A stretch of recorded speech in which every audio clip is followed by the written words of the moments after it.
Hello everyone, আসসালামু আলাইকুম। Welcome to new blog.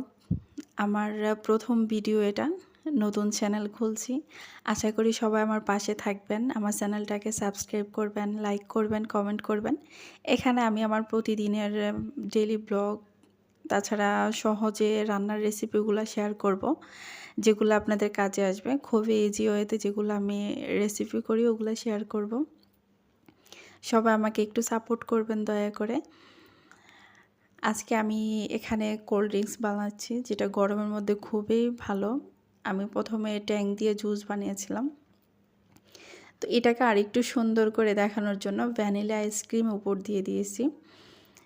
Vanilla ice cream উপর দিয়ে দেওয়ার পরে আগে তো ট্যাঙের শরবত বানাইছি, তারপর উপর দিয়ে ভ্যানিলা আইসক্রিম দিয়েছি। দেওয়াতে এটা অনেক বেশি সুন্দর দেখা যায়, খেতেও কিন্তু অনেক ভালো লাগছে।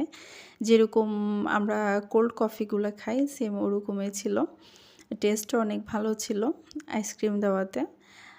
তো এগুলো আমি সুন্দর করে সাজাবো। সাজিয়ে আমি আজকে আমার 2 মেয়ের জন্য বানাইছিলাম এরকমভাবে। ওরা একটু মানে ডেকোরেশন সুন্দর হলে খাইতে খুব পছন্দ করে। তা আমি এরকম সাজিয়ে পরে 2টাতে 2টা স্ট্র দিলাম, দিয়ে আমার 2 মেয়েকে দিলাম। সবাই আমার নতুন চ্যানেলের জন্য দোয়া করবেন, আমিও যেন সবার মতো চ্যানেলটাকে বড় করতে পারি। ভালো থাকবেন সবাই, ধন্যবাদ।